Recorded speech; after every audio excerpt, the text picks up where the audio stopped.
جب کسی نہایت بڑی برائی، سنگین برائی سے جب شریعت روکتی ہے تو اس کے سارے سوراخ بھی بند کرتی ہے، کہیں سے وہ برائی پیدا نہ ہو سکے۔ یہ شریعت کا ایک طریقہ ہے۔ اس طریقے کو مثال سے سمجھو۔ زنا بہت برا عمل ہے، پوری سوسائٹی کا ستیہ ناش کر دینے والا ہے۔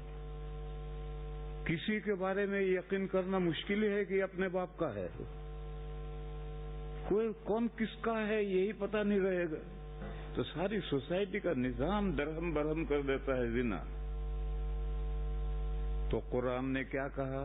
یہ نہیں کہا کہ زنا مت کرو، یہ نہیں کہا، یہ کہا زنا کے نزدیک مت جاؤ۔ وَلَا تَقْرَبُوا الزِّنَا إِنَّهُ كَانَ فَاحِشَةً وَمَقْتًا وَسَاءَ سَبِيلًا۔ یہ کہا زنا کے نزدیک بھی مت جاؤ، قریب بھی مت پھٹکو۔ نزدیک مت جاؤ، اس کی شرح حدیثوں میں آئی۔ یہ حدیثیں، جتنی حدیثیں ہیں یہ قرآن کریم کی تبیین و تشریح ہیں، قرآن کریم کی وضاحتیں ہیں۔ تو اب قرآن نے تو اتنا کہا کہ زنا کے نزدیک مت جاؤ۔ نزدیک مت جاؤ کیا مطلب؟ نبی پاک صلی اللہ علیہ وسلم نے فرمایا کہ آنکھیں بھی زنا کرتی ہیں، کان بھی زنا کرتے ہیں، ہاتھ بھی زنا کرتے ہیں، پیر بھی زنا کرتے ہیں، میں بڑھا رہا ہوں، ناک بھی زنا کرتے ہیں، زبان بھی زنا کرتی ہے، اور آخر میں شرمگاہ مہر لگاتی ہے زنا پر، لیکن اس سے پہلے یہ سب اعضاء زنا کرتے ہیں۔ پس ان اعضاء کو زنا والے کاموں میں مشغول کرنا یہ زنا کے نزدیک جانا ہے۔ پسندیدہ چہرے کو للچائی نظروں سے دیکھ رہا ہے، میٹھی میٹھی باتیں کانوں سے سن رہا ہے اور مزہ لے رہا ہے، ہاتھ لگا رہا ہے، پیروں سے چل کے جا رہا ہے، باتیں کر رہا ہے، ان سب کے نتیجے میں تو زنا ہوگا۔ وہ زنا ہو گیا، یہ مہر لگ گئی، زنا وجود میں آیا، لیکن اس زنا تک پہنچانے والے یہ اعضاء ہیں۔ لہذا شریعت نے شہوت سے دیکھنا بھی حرام کر دیا، شہوت سے کسی کی بات سننا بھی حرام کر دیا، اجنبی عورت کی بات سننا بھی حرام کر دیا، پیروں سے چل کے جانا بھی حرام کر دیا، ہاتھ سے پکڑنا بھی حرام کر دیا، باتیں کرنا آپس میں یہ بھی حرام کر دیا، یہ سب حرام کر دیا تاکہ زنا تک پہنچنے کی نوبت نہ آئے۔ بلکہ اور دور ہٹو، عورت کے لیے پردہ کر دیا ہے کہ عورت اپنی کسی ضرورت سے گھر سے نکلے تو چہرہ چھپا کر نکلے، تو کسی کی نظر ہی نہیں پڑے گی۔ تو اب سارے مرحلے ختم ہو گئے ہیں۔ کوئی خوبصورت چیز دیکھیں گے تبھی تو دیکھتے ہی رہیں گے، اور دیکھیں گے نہیں تو کیا دیکھتے ہی رہیں گے۔ یہ سب جو حجاب کا حکم ہے اور پردے کا حکم ہے،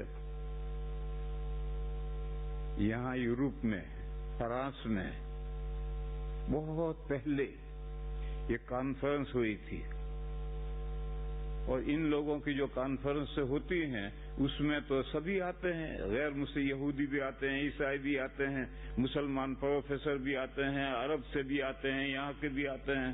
ایک کانفرنس ہوئی تھی جب میں شروع میں مدرس تھا، یعنی 40 سال پہلے کی بات کہہ رہا ہوں۔ اس کانفرنس میں غیروں نے اسلام کے حجاب کے مسئلے پر اعتراض کیا ہے کہ اسلام میں جو پردے کا حکم ہے یہ انسانیت کے خلاف ہے۔ مرد آزاد گھوم رہا ہے، اپنے چہرے پر کچھ نہیں ڈال رہا ہے، تو عورت کیوں آزاد نہ گھومے، اپنے چہرے پر کیوں ڈالے؟ اگر ڈالیں تو دونوں ڈالیں، اور نہ ڈالیں تو ایک بھی نہ ڈالے۔ یہ اس کانفرنس میں اعتراض ہوا تھا، بڑا سخت اعتراض ہے، اس کا جواب دینا بڑا مشکل تھا۔ ایک عرب پروفیسر نے اپنا، جب اس کا نمبر آیا تو اس نے اس کا جواب دیا۔ اس نے صرف یہ کہا کہ آپ کا اعتراض ہمیں قبول ہے، ہم اس اعتراض کو سر پہ رکھتے ہیں، مگر اسلام میں پردے کا حکم اس لیے ہے تاکہ عورتیں اپنے شوہر ہی کا بچہ جنیں۔ www.attableek.com The Reviver of Iman۔ ان پر ساری کانفرنس پر گھڑوں پانی پڑ گیا کہ اسلام نے یہ حکم اس لیے رکھا ہے کہ عورتیں اپنے شوہروں ہی کا بچہ جنیں، یعنی یہ جو حجاب کا حکم ہے یہ زنا کو روکنے کے لیے ہے۔ تو یہ ایک مثال میں سمجھا رہا ہوں کہ اسلام نے زنا بہت برا عمل، اس کو روکنے کے لیے جب احکام دیے تو لمبے کر کے دیے، تمام وہ سوراخ بند کر دیے جو زنا تک پہنچانے والے ہیں۔ آنکھوں کا زنا مت کرو، پیروں کا زنا مت کرو، ہاتھوں کا زنا مت کرو، کانوں کا زنا مت کرو، عورتیں چہرہ کھول کر کے بازار سب کے سامنے پر آپ اجنبیوں کے سامنے نہ نکلیں، یہ سب زنا کو روکنے کے لیے سب سوراخ بند کیے۔